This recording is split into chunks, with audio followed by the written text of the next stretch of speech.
G'day guys, welcome back to the Mitch Does YouTube channel. Today we're servicing a Sunbeam Torino. We are going to replace the group head seal and we are also going to inspect the internals as it's a little bit overdue for a service.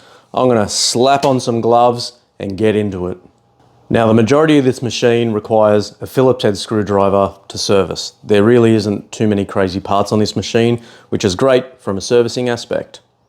Now, if you own one of these machines, you've probably tried to get into it and you needed to remove the little caps that go on here. I've actually made a separate video for that one because that's a very specific video, only a minute long. Go and check that one out if you need it. Otherwise, if you're past that, Phillips head screwdriver, removing these bolts.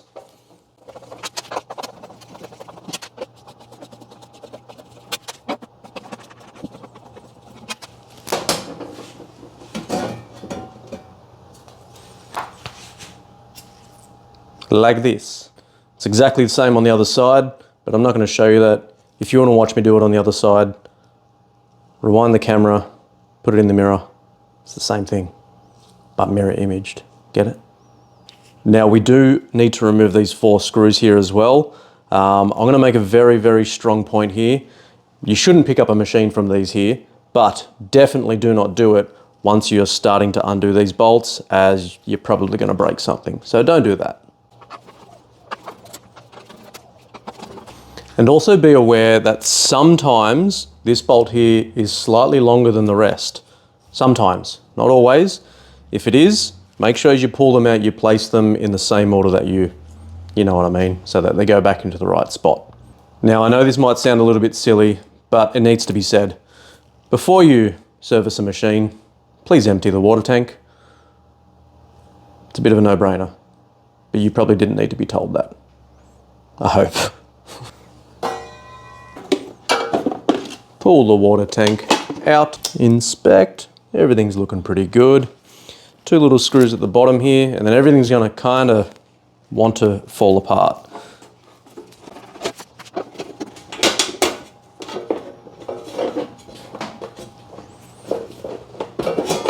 Now, as you can see, the screws that came out of the back of the machine are slightly longer than the ones that came out of the sides, so keep those separate as you want those to go back into the same spot. Now, I have seen some people damage machines in the past when they're pulling them apart. They're all a little bit different. There's a lot of plastic on some of these lower level prosumer machines. So with this, you want to lift the top up and then it kind of allows it to move, and then you can get to the rest. Be very careful as all these are attached and you want them to stay that way.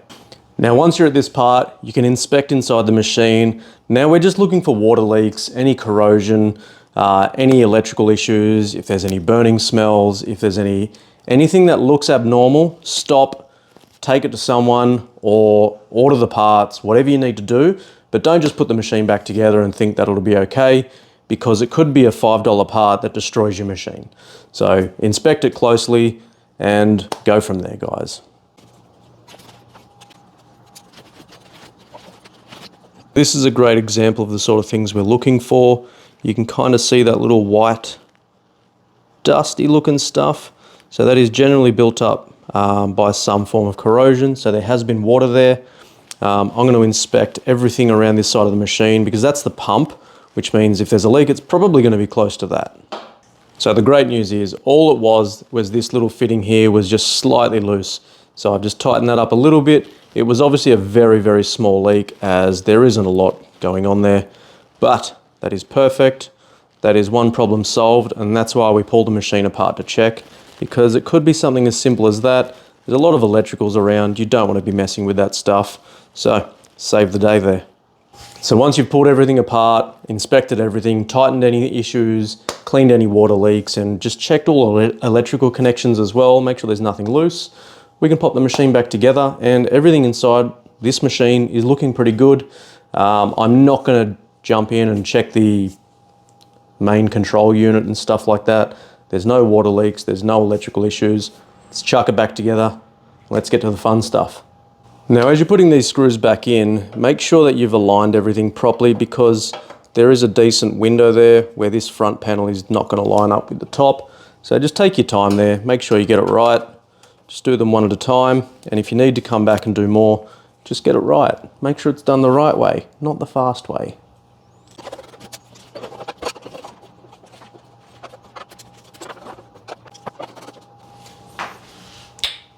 Now, no. I know you want to, but don't do it. Way too much plastic here, you will strip things, so put it away. But you got to test it.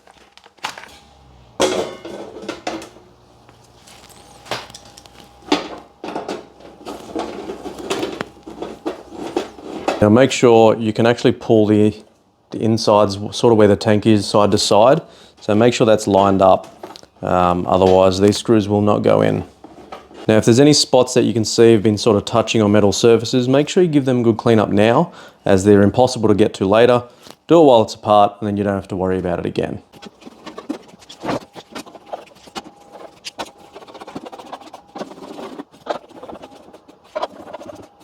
And these screws are definitely something you want to do very tight. You don't have to hang off them, but nice and firm, as with every vibration machine or vibration pump machine, there's a lot of vibration, and you don't want metal and metal vibrating. Number one, it sounds horrible, and that's how things get broken.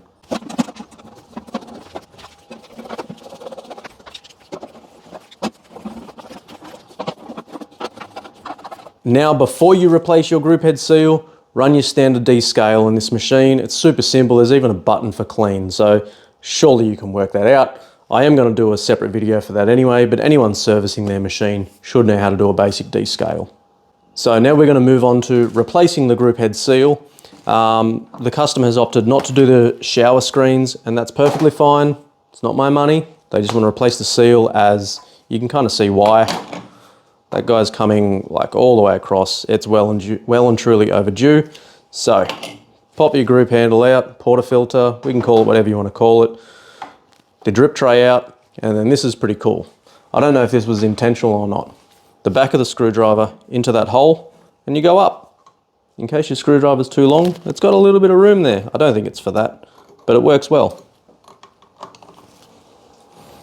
Pop out the Phillips head screw. Don't lose it. And now this is a fairly important part. I've seen people make a mistake here. Pull out the shower screen. There is one there, and then there is a second one. Just carefully pop that one out. And then there is also a washer. So if you do it this way, it works out really well, because the washer and the second shower sits there, and just pop it all back together the same way it came out. Put it to the side. Then grab one of these or something similar. Just be careful. This is where we need to pull the group head seal out. This is an old one, so you don't need to worry too much. Yeah, okay. That's the old group head seal. Wasn't too bad. It's definitely not great, but it's not too bad. We have a replacement here. Looking good. So, old versus new. I don't know if that started as the same colour. Possibly.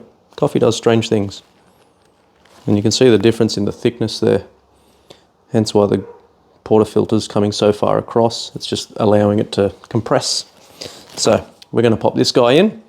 It will help if you put a little bit of water on this for everything to go where it needs to go. You can also use proper assembly lube for coffee machines, but most people don't have that. So don't worry, a little bit of water is perfectly fine.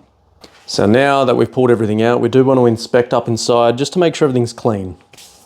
Thankfully, the customer that owns this machine, she's lovely by the way. Hello, I know you're going to watch this. She's looked after this machine quite well. It was quite clean inside, no corrosion, no build-up of junk. The shower screens, that's how they came out. They were spotless. So whoever's looking after this machine, good job. You've done a bloody good job on this thing. I think that's probably the cleanest shower screens I've ever seen come out of a machine I'm servicing. So with your slightly wet, why did I make that sound dirty? I don't know. Just pop it into your portafilter. It's just going to help you center everything. Slide it up inside there.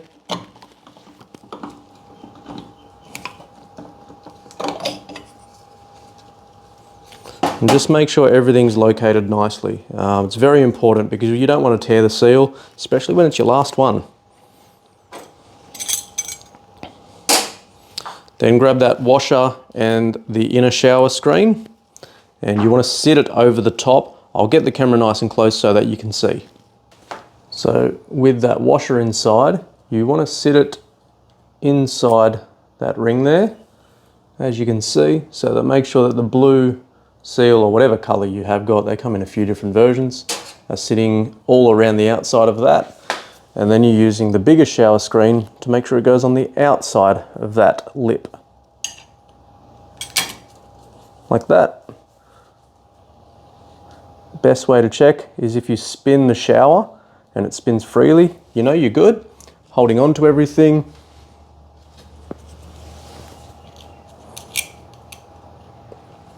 Just start that thread.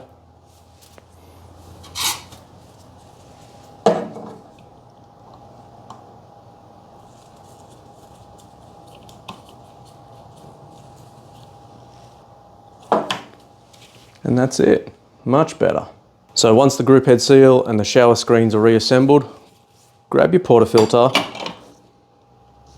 and just check how far it goes. Give it a bit of pressure because it is going to wear a little bit, and that's pretty well perfect. You can add spacers to these as well, so if that's the case, pull it down, add your little 0.8 of a millimeter spacer, whatever you need, and then reassemble. And what you do want to do is run a quick heat cycle through the machine, just to make sure that the seal isn't going to compress quite a bit, which is something I just did. And I did have to add a little spacer just above the group head seal, just to bring that space down, as I don't know if this is the genuine portafilter, but now everything fits nicely. Keeping in mind that if you do have multiple portafilters, they might all be slightly different spaced. So try to find your favorite portafilter and then set the machine best for that one. Everything else should be pretty close. Reassemble the machine. Pop some water in, again, and then make a coffee. But don't drink the first one, please don't. Just like any machine, when you service or play with it, backflush, especially with chemical, don't drink the first coffee, just run it through, dead shot, use it as a dial-in shot for your grinder, and then you can start to enjoy espresso. That is how you service a Sunbeam Torino. If you found this video helpful or educational, or just entertaining, please hit that subscribe button, give us a like, drop some comments, give me some advice, tell me what I did wrong. But for now, thank you so much for watching. Have yourselves a great day and happy brewing.